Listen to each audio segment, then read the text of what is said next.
Hey guys, welcome back to Popo's Woodwork. So I'm back at it with the CNC machine today. I hope this is gonna be a quick video. I'm just gonna show you how I make a sign. This is just a general, normal sign and from start to finish, but I am gonna be using Oramask because I'm gonna do two different colors. And I'm gonna show you how I apply that and how it stays because I don't have any issue applying Oramask. So basically the sign is gonna be the shape of a log. And where I got that file is I followed the Shapeoko group on Facebook, and once you join the group, there's a side tab. It says files. You go through and look through it, and you'll see. I want to say it was up under Christmas bed and breakfast sign, and it has a little log outline. So I keep the outline and use it to make signs or what have you. So basically, like I said, this is gonna be pretty quick. I just want to show you start to finish. When I get to doing the cutting, I'm gonna do it in time lapse so it doesn't take forever. So pretty much I'll just show you how I started off and my process from I'm getting ready to start staining. I'm gonna video it all from literally from start to finish. If y'all got any questions on how I do this, hit me a comment and I'll try to do another video on a more detailed section of what you want to know with it. So anyhow, just stick with me and we're gonna get going. Okay, so I got my wood. I used 220 grit sandpaper and I just knocked this down a little bit. And also, as you can see, this piece of wood is bowed. It's not this way, so it's actually cupped this way. That's the way you want it, at least I do. If I'm gonna cut on my CNC machine, I'd rather be bowed on the edges, so when I put my clamps on it, it'll pull this bow out of it, versus if you flip it upside down and the bow's in the center and you put your clamps on it, you're gonna have a high spot in the center and it's gonna mess with your carve. So good way to tell which way is bowed is set it down. Like I said, see how that spins like that?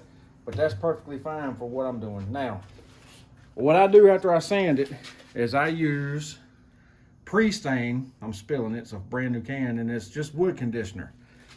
So, let's see it. You just get your rag. I'm gonna use this one I've already used before.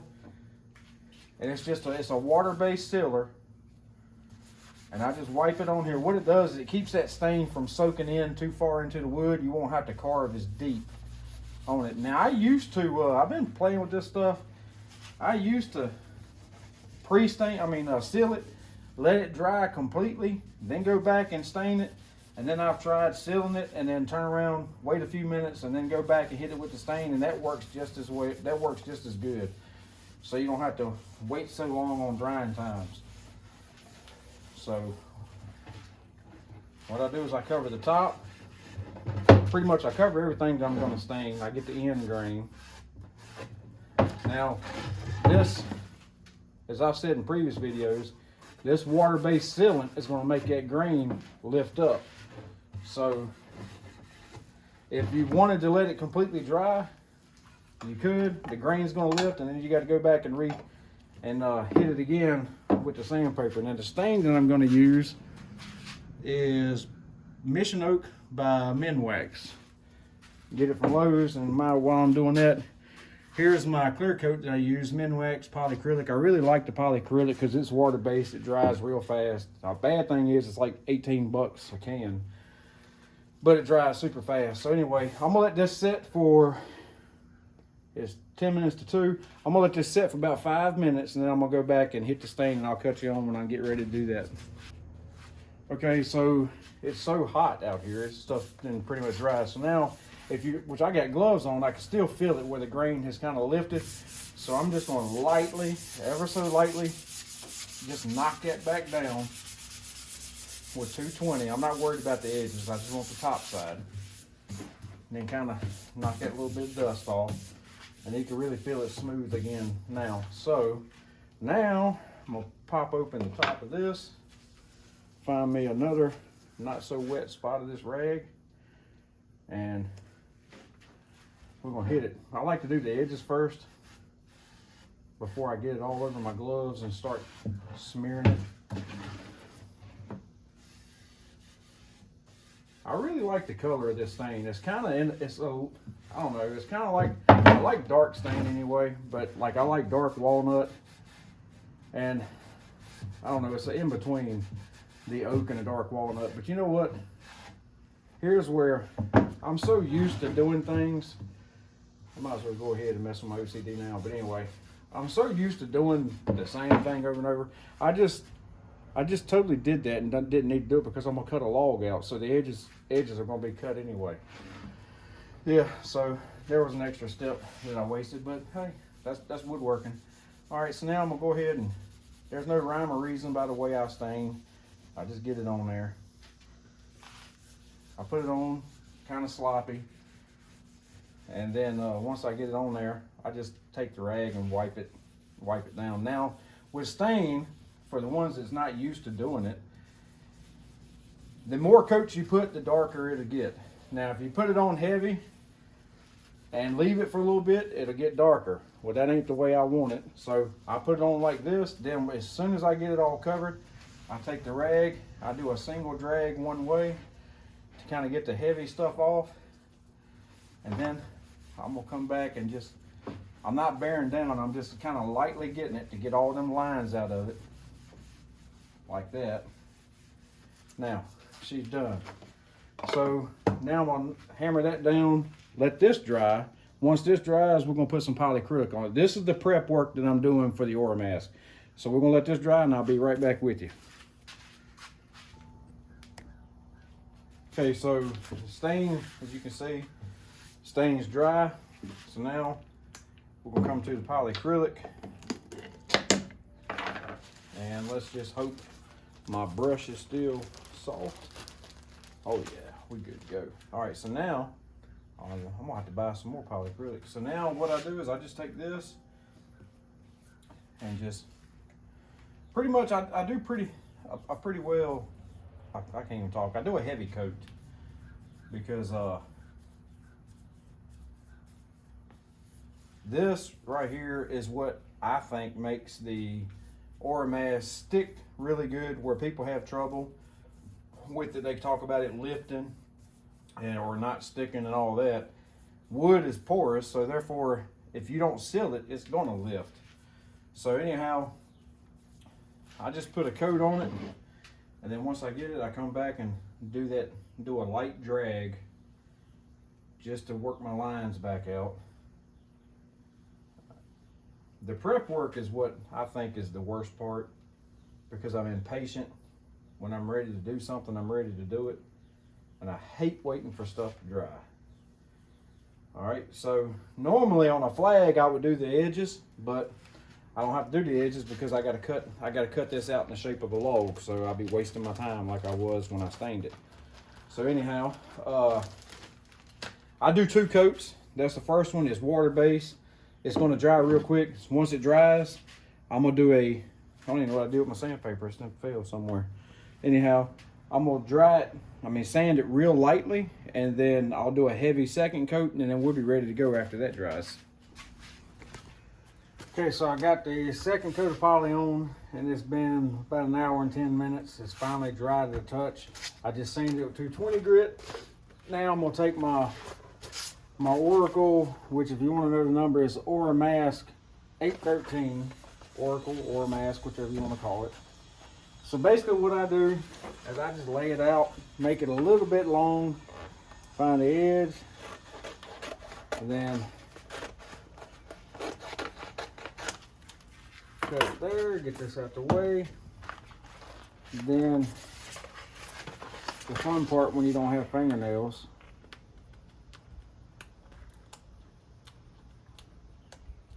Good grief. All right, here we go. So I pull this off, and like I done on a previous video, this is how I do it.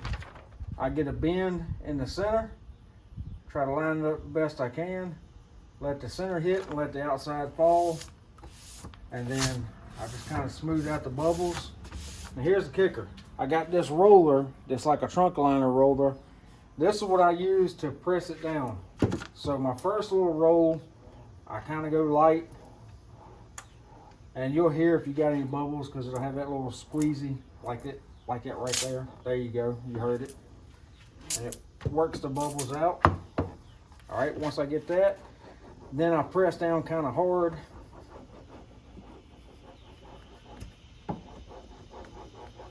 Just to make sure I got all the air out of it, and it's sitting pretty firm. Now you're still gonna have some bubbles and stuff. You're not gonna get them all out because the wood's not perfectly flat. But that's okay. All right, so let me get that done. All right, so now all that's done, I'm gonna take my razor knife. I'm gonna cut off the excess because I don't need that.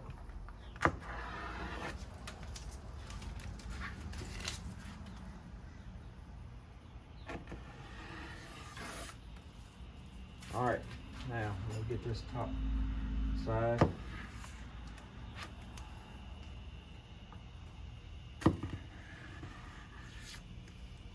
And I leave like a little bit, like this side, it ain't gonna matter. That way I have something to get a hold to peel off. Let me get this over here on the machine and we're ready to cut. On my CNC bed, I bought these from Carbide Create. They're little L brackets, as you can see, because I do a lot of flags and a lot of wood this size. So anyway, I just put it in where I wanted it and bump it up here. And then these clamps I made myself. And oh, wait a minute. Look, I'm doing it backwards again. So first off, here's the most important part. I'm gonna flip it upside down. I'm gonna put it in here, and I'm only gonna tighten these two clamps down, because what I'm gonna do is I cut hangers. Just let it out a little bit. I cut hangers in the back side of my flag. I know it don't make no sense now, but you're gonna see. So let me get the software loaded and get the machine on, warmed up, and then I'm gonna show you exactly what I'm talking about. All right, so right here is what I'm talking about the hangers. All I do is I took the outline in a log and I placed two rectangles, and let's see how far I'm going. Let me go to tool pass. And I got them set at 0.4000 depth. So 0.4 is my depth on it. And I'm going to use an inch and a quarter end mill to carve them out. So let me go ahead and let me save G code. I'm going to do log hanger and save that to G code. Let me come in here and delete all this other junk before I get it. This is something I've done previously. All right, so now I got that, and then, whoops, come into Carbide Motion, connect the cutter,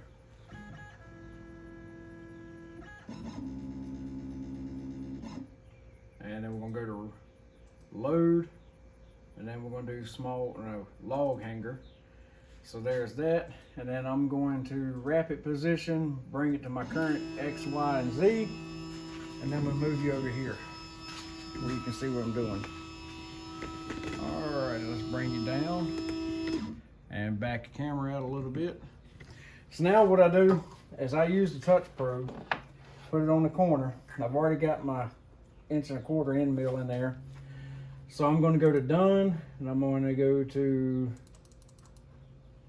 where you move it manually. I'm gonna lower it, slow it down a little bit, move it over. And I'm gonna go to probe, and I'm gonna do the corner probe. Make sure I pick a 1/4 inch end mill, hit next, and begin probe. And I just kind of hold this to make sure it's flat. I let this machine do its thing.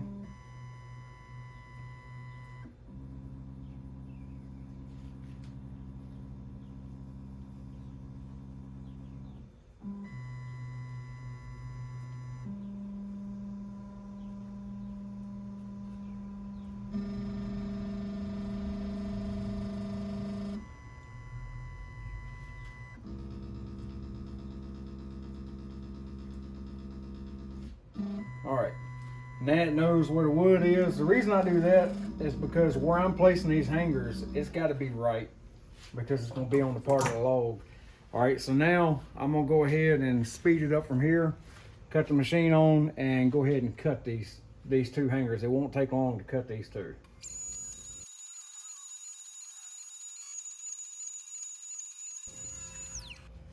So here's my design, and what I'm doing now is I went ahead and done the log edge. Let me show you. Enable, That's the log edge. I'm gonna cut that with a 1/16 down cut bit. So I saved that to G code. I'm gonna disable, and then I'm gonna enable the advanced V carve, which is gonna be the name. You see it turn red. So that's gonna be a 1/16 bit, and then I'm gonna change over to a V carve 60-degree bit. So I'm gonna go ahead down here and hit save G code. I'm just gonna name it number 2. I'm gonna do log name 1.16 and 60-degree V bit. That way I'll know what it is. Hit save. Then I'm gonna disable that one. Then I'm gonna come here and enable the log cutout, which is gonna be a 1/4 inch bit. So I'm gonna hit that. Number 3, log cutout. If I can type, cut out 1.14 bit. And as you can see, I mean, it's pretty simple. The log design is here. Like I said, you can get that off of the Facebook Marketplace. The fonts that I used, if anybody wants to know, are Century Schoolbook Bold Italics. So that's the fonts that I use. Let me get rid of this. All right, now, and then of course you got the outline here where it's gonna go. And I'm looking, I might have to move my clamps a little bit so I don't cut into my clamps. But anyhow, so I got a clamp right here and I got a clamp right here. So let me move those so I don't cut into them. And then we'll get to carving. All right, to give you an idea real quick. So the log cutout, I'm cutting it at 0.05. So this is going to be the edge where this red is. It's going to be the edge, kind of, in other words, the log design. So it's set at 0.05 depth, and then the advanced V carve, I got it set at 0.1 depth. And like I said, I'm using a 1/16 end mill down cut, and then a 60-degree V bit. And then the cutout itself, which is the complete outline where it's going to cut the log out, it is set to 0.75, and you can see my little squares where I have my tabs. So let me do a let me enable all this, and I'll show you the simulation. Got that TV too loud. All right, so here's the simulation, as you can see, and let me get right here. Right here you can see where my tabs are. So I got 4 tabs in it. I got one here, one right here where you can see the cursor, one right there, and then one up here somewheres, one right here in this corner. All right, so with that said, it's a pretty simple design, ready to rock and roll. We're gonna carve it and then we're gonna paint it. So now that I got it all saved in G code, I'm gonna come down here to the carve by motion, load file. I'm gonna go to number 1. Log edge, which is a 1/16 bit.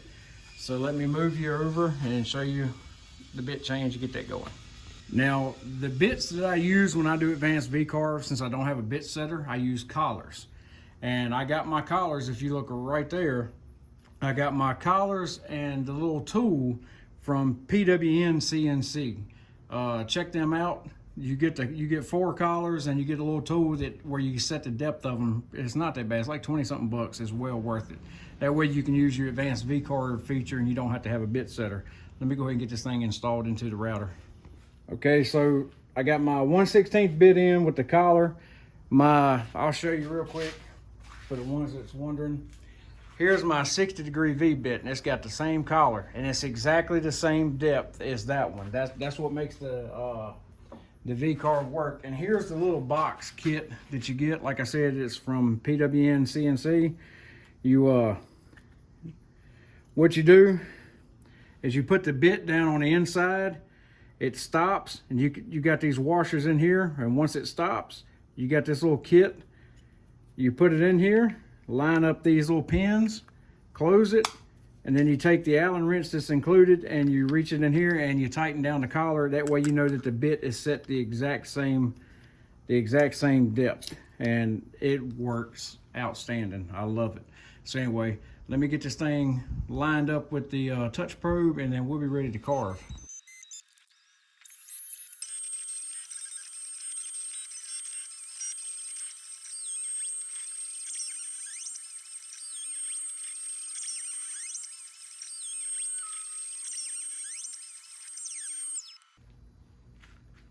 Okay, so right here, you can see that it's not cutting here and it's not cutting here. And it's missing a little bit on that top corner. That's common. What that means is my wood lays a little bit lower here and here, so it's not perfectly flat. What I'm going to do to fix that is I'm going to take my touch probe and I'm going to set it. I'm going to set the bullseye right here in the low spot, and I'm going to reprobe it for depth right here. That should fix it. If that didn't fix it, if you didn't have a touch probe, all you got to do is go back into your design and cut the groove a little bit deeper. But what I'm going to do is I'm going to take this to the lowest spot. I'm going to reset it right here to the low spot, and it should take care of all this. So just stand by. All right, so I got my touch probe set here. I'm gonna go to probe. I'm gonna go to Z, begin probe, and it's gonna come down, touch it, and that knows the depth right there. Don't forget that alligator clip or you'll break your bit. It won't, when it touches the touch probe, it'll just keep on going. So now let me reload the program and start cutting and see if it takes care of that issue.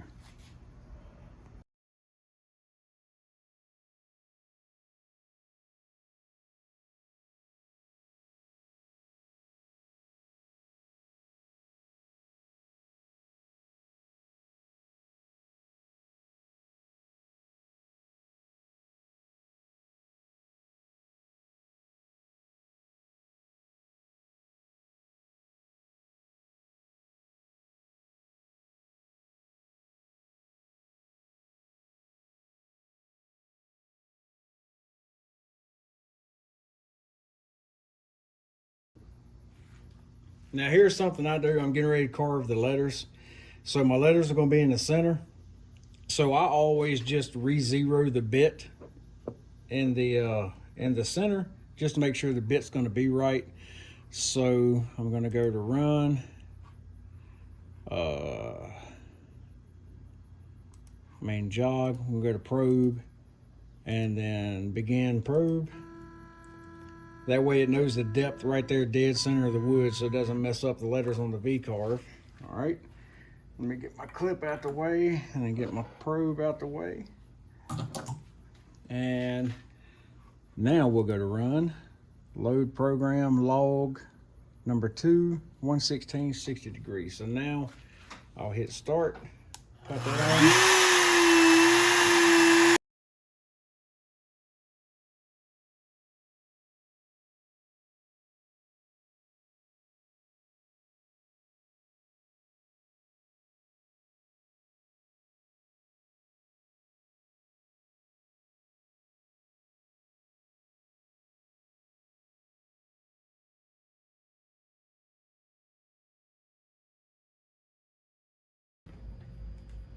All right, on an advanced V-carve, what it does is the 1/16 bit, this one that I just pulled out, it pretty much roughs everything out, all right?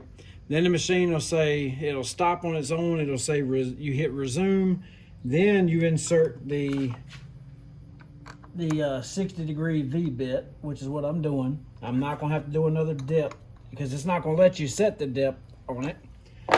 So that's where the collars come in handy. All right, so now that I have this back in, all I got to do is hit resume, cut the router back on, and it's going to start cutting. But I'm going to show you something real quick before we start cutting. All right, I want to show you, look how clean. Now I'm using a 1/16 down cut bit. Look how clean these edges are, and this is using this Oramask. But it cuts super clean edges. I mean, look at this. Like I said, I have no issue whatsoever with those edges. So basically, every time I use Oramask, I use a 1/16. I use a down cut bit. That's the most important part. All right, so now I'm gonna go back to time lapse, cut the router on, hit resume, and let this thing finish doing what it's gonna do.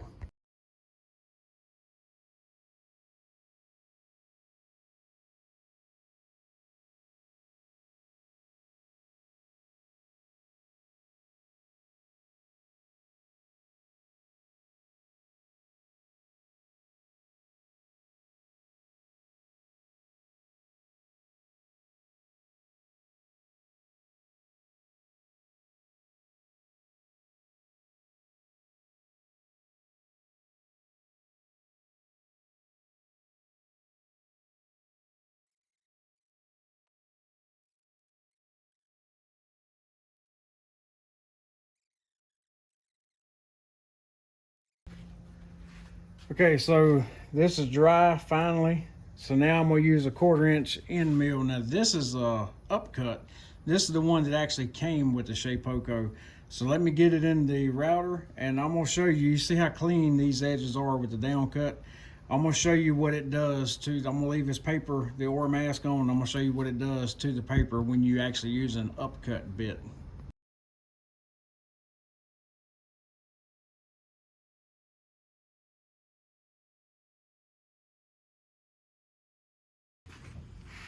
Okay, real quick, this is what you get when you use an upcut bit. You see how it pulls this up? In other words, like look at this line with a down cut bit and look at this line with an upcut bit. That right there is why I don't like using upcut when I'm using Oramask. But anyway, all right, let me get this thing set back on a tripod and then I'm gonna go ahead and peel off this film.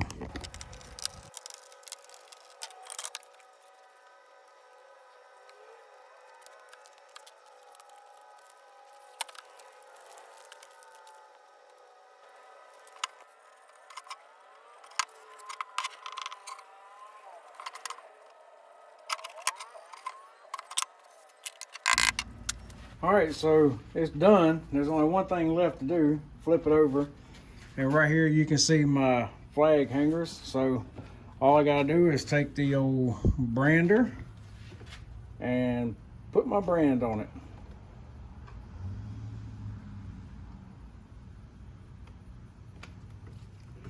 And that's a wrap. Okay, so here's the finished product. So you got you a nice family log sign. And that Oramask, you can see the edges. That Oramask works really well for keeping a clean edge when you decide to paint over top of it. All right, guys, so that's it on this project. I know I said it was going to be a short video. I don't really know how long it is until I get into the editing part and get ready to upload it. But I tend, when I get to doing videos, I tend to, when I run across stuff, I put more information out there so maybe it'll help somebody else in the future. But anyway, I appreciate you watching. If you got any comment or questions, shoot me a comment. I'll try to answer them to the best of my ability. Anyway, like I always say, y'all have a nice day. Like, subscribe, and stay tuned for the next video.